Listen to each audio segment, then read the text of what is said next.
வாழ்வில் வார்த்தை ஊழியங்கள் வழங்கும் இன்றைக்கான இறை வார்த்தை. நம் ஆண்டவர் இயேசு கிறிஸ்துவின் இணையற்ற நாமத்தில் இந்த காலை வேளையிலே மகிழ்ச்சியோடு உங்களை வாழ்த்துகிறேன். இந்த நாளிலும் கர்த்தர் உங்களை ஆசீர்வதிப்பாராக, கரம் பிடித்து வழிநடத்துவாராக. ஆண்டவருக்காக உறுதியாக நிற்கும் பொழுது, ஆண்டவருக்காக வாழும் பொழுது, ஆண்டவருக்காக பரிசுத்தமாக வாழ முயற்சிக்கின்ற பொழுது அநேக இடைஞ்சல்கள், சோதனைகள் வருவது இயல்பான காரியம். அநேகருடைய எதிர்ப்புகள், அநேகருடைய கேலி பேச்சுகளையும் நாம் சந்திக்க வேண்டியதிருக்கும். ஆனாலும் எல்லா நேரங்களிலும் ஆவியானவருடைய பலனை நாம் உணர முடியும். வேதத்திலே நெகேமியா 4ஆம் அதிகாரத்தில் அலங்கம் கட்டுகிற வேலை நடைபெற்று கொண்டிருக்கும் பொழுது நெகேமியாவும் மற்றவர்களுடைய கேலி பேச்சுகளையும் எதிர்ப்புகளையும் சந்தித்தார்கள். பரியாசங்களும் எதிர்ப்புகளும் ஜெபத்தினாலும் விசுவாசத்தினாலும் தொடர் பணியினாலும் மேற்கொள்ளப்பட்டது.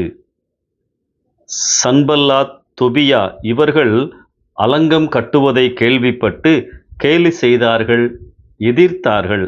ஆனால் நெகேமியாவும் இஸ்ரவேலரும் ஜெபித்தார்கள். நெகேமியாவின் வார்த்தைகளை கவனியுங்கள். நம்முடைய தேவன் நமக்காக யுத்தம் பண்ணுவார். அன்பானவர்களே, இந்த விசுவாசம் நம் அனுதின வாழ்க்கையிலே பிரச்சனைகளை சந்திக்கும் பொழுது கண்டிப்பாய் இருக்க வேண்டும். தேவனுக்காக நாம் விசுவாசத்தோடும் தாழ்மையோடும் தேவனுக்கு மகிமை உண்டாகும்படி அவருடைய ராஜ்யத்தின் முன்னேற்றத்திற்காக உண்மையாய் செயல்படுவோம் என்று சொன்னால் எவ்வளவு துன்பங்கள் வந்தாலும் கர்த்தர் நமக்காக யுத்தம் பண்ணுவார்.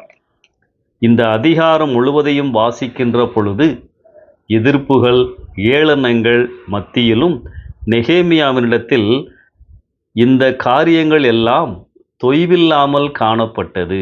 விசுவாசம், ஜெபம், உற்சாகம், ஒழுங்குபடுத்துதல், திட்டமிடுதல், கடுமையான உழைப்பு, அக்கறை, இவைகளில் நெகேமியா குறைந்து போகவே இல்லை.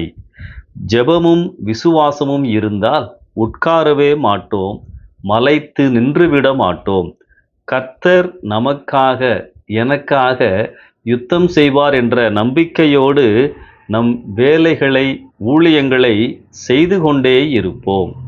அன்பானவர்களே, நெகேமியா 4ஆம் அதிகாரம் நமக்கு சொல்லும் செய்தி இவைகள்தான். உங்கள் முயற்சிகளில், வேலைகளில் எந்த நிந்தனைகள், கேலி பேச்சுகள், எதிர்ப்புகள் வந்தாலும் மலைத்து நின்று விடாதீர்கள். எப்போதும் போல உங்கள் வேலைகளை, பொறுப்புகளை நிறைவேற்றுங்கள். ஏனென்றால் கர்த்தர் உங்களுக்காக யுத்தம் பண்ணுவார். பல வருஷங்களுக்கு முன்பதாக நடந்த ஒரு சம்பவத்தை உங்களோடு பகிர்ந்து கொள்ள விரும்புகின்றேன். ஒரு அலுவலகத்திலே ஒரு விசுவாசி வேலை செய்தார். தன்னுடைய வேலைகளிலெல்லாம் அவர் உண்மையாக இருந்தார். லஞ்சம் வாங்குவதில்லை, எந்த விதத்திலும் தவறான காரியங்களை அனுமதிப்பதே இல்லை. இதனால் அவருடைய மேல் அதிகாரிக்கு இவரை பிடிக்கவில்லை. காரணம், வருமானம் வரவில்லை. இவருக்கு எதிரான காரியங்களை அவர் செய்து கொண்டே இருந்தார். இவருக்கு நியாயமாக வரவேண்டிய உயர்வுகள், எல்லா காரியங்களையும் அவர் தடுத்து நிறுத்தி கொண்டே இருந்தார். பதவி உயர்வு வந்தது, சம்பள உயர்வு வந்தது, எல்லாம் இந்த அதிகாரியினால் தடைபட்டது. ஆனால் இவரோ எப்பொழுதும் போல ஜெபித்து உண்மையாக தன் வேலையை செய்து கொண்டே இருந்தார்.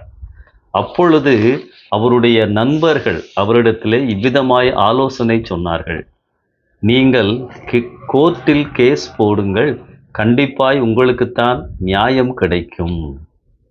அவர் என்ன சொன்னார் தெரியுமா? நான் கோர்ட்டுக்கெல்லாம் போக விரும்பவில்லை. அங்கே போனால் உண்மையான காரியங்களை பேச முடியாது, பல காரியங்களை சொல்ல வேண்டியதிருக்கும்.